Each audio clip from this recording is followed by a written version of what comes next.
जदो जदो या पदरे पाणो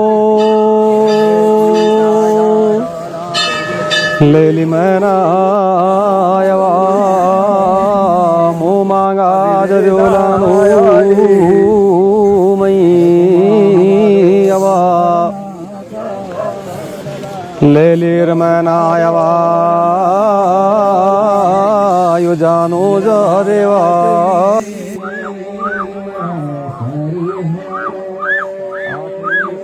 उत्तराखंड को यूं ही देवभूमि नहीं कहा जाता है। पूरे 1 महीने से ज़्यादा यहाँ पे उत्तराखंड के रुद्रप्रयाग जिले के बाड़व गांव में लगभग 1 महीने तक पूरा पांडव नृत्य चला और लोगों की दिनचर्या में धीरे धीरे ये 1 महीने तक शामिल हो गया।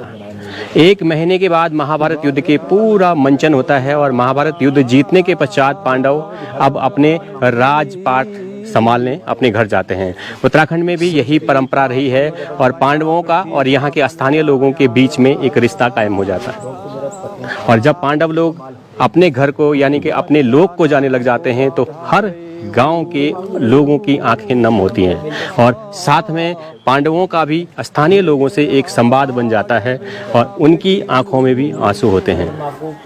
आज का ये पूरा वीडियो देखिए हिमालय प्रेमी के साथ पांडवों की विदाई का। धर्म का मैत्यों का कार्य सुफल हुए गई हुनु अब ले लिया मैना जाना जो ले लिया मैना आखिरी सलाम ले ली मैना द्वारिका भगवान जाला शोभन की द्वारिका मंगा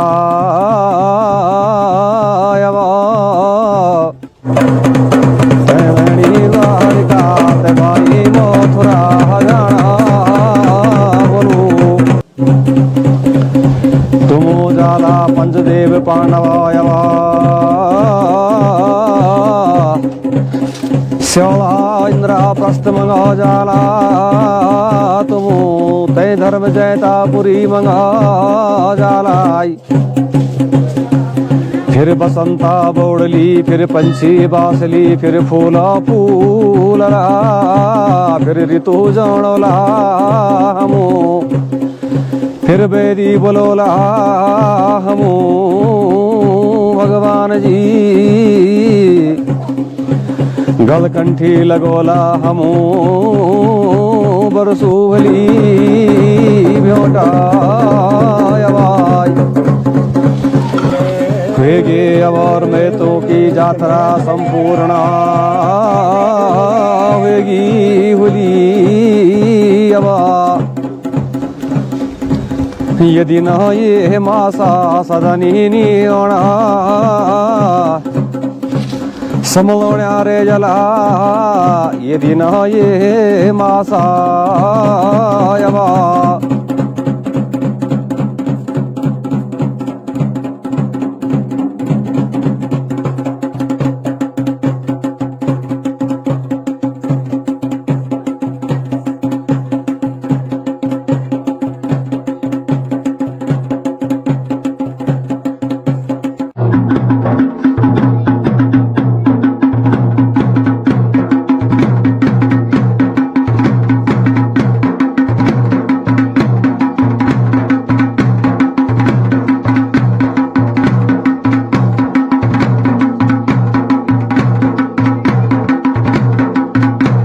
हमारे क्षेत्र में पांडव देवताओं का है लगभग सभी गांव में पांडव नृत्य होता है 1-1 महीने का 20 दिन का 25 दिन का।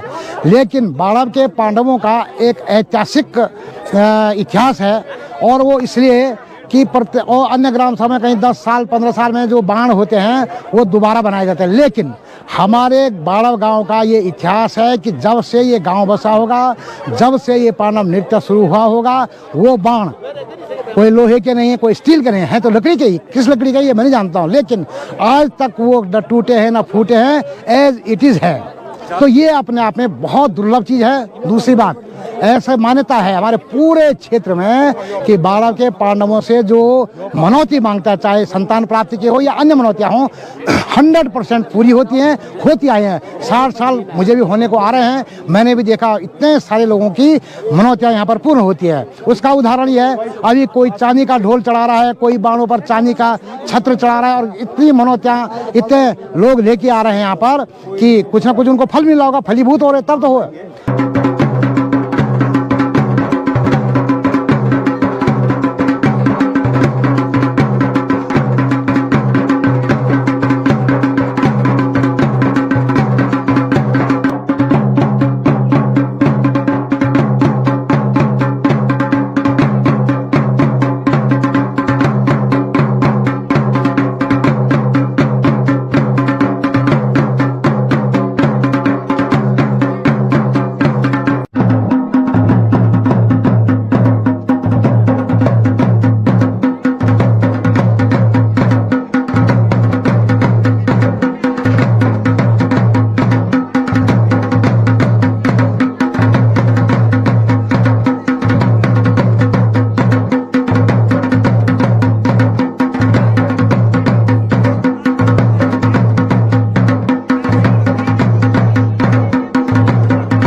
जो भी लोग यहाँ पर निसंतान या किसी के से नौकरी चाकरी में या बिजनेस नहीं चलता है, यहाँ पर बाणों के पास आते हैं, अपनी भेंट देते हैं, उनके मनौती होती है और जो भी मनौती पूर्ण करते हैं। भगवान जो है किसी को पानव देवता या भगवान कार्तिक स्वामी की कृपा से कोई यहाँ पर अपूर्ण नेता पूर्ण हो जाती है, उसकी इच्छा पूरी हो जाती है। एक बहुत बड़ा विशेष तीर्थ स्थान है और इस तीर्थ स्थान में जो भी नतमस्तक करता है वो जो है भाग्यवान हो जाता है।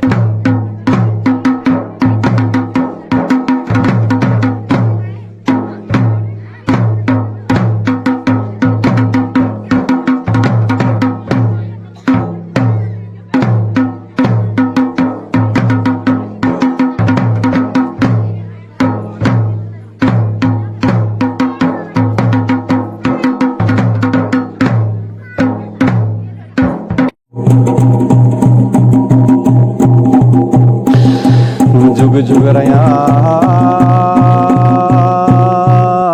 मेरा लाडो, जुग रया आनंद बाबू, दियोलू मेरा लाडो। भाई शिवराज सिंह के लोकगीतों में, पंडवानी के लोकगीतों में आपने सुना कैसे माता कुंती पूरे पांचों भाइयों को बोलती है कि तुम्हारे पिता पांडु का श्राद्ध होना है और उसके लिए एक सींग वाला गेंडा चाहिए। धनुर्धर वीर अर्जुन निकल पड़ते हैं एक सींग वाले गेंडे की तलाश में और पूरे भारतवर्ष में भटक करके वो आखिरी में पहुंच जाते हैं पाताल लोक में। पाताल लोक में उनको एक सींग वाला गेंडा मिलता है और उसका वध कर लेते हैं। इस प्रकार से वहां का राजा नागार्जुन नाराज हो जाता है और उनको युद्ध के लिए ललकारता है और युद्ध में ही पराजय होती है और नागार्जुन की विजय हो जाती है। इस प्रकार जैसे ही वासुदंता देखती है कि यहाँ पे अर्जुन पराजय हो गए हैं तो वो नागार्जुन से बोलती है कि ये तो आपके पिता हैं। इस प्रकार से जब नागार्जुन देखते हैं कि ये हमारे पिता हैं तो वो इंद्रलोक से अमृत ला करके अर्जुन को जीवित कर लेते हैं और गेंडे की खाल लेके उसके बाद पांडु का श्राद्ध संपन्न कराया जाता है। अभी भी पहाड़ में सांकेतिक तौर पे कद्दू से एक गेंडा बनाया जाता है और भगवान उसमें पांडु का श्राद्ध संपन्न कराया। हुएगे अब लक्ष्य पूरू हुएगे बाबू, द्वारिका नारणा प्रताप लाडो, हुएगे अब जया विजया हुएगी मेरा लाडो।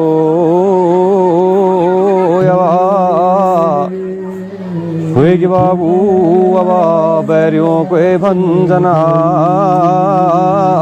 लाड़ा,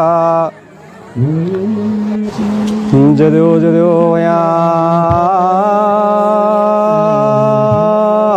पद दे पाणो लेली मैना आयवा मुँह मांगा जदोलानू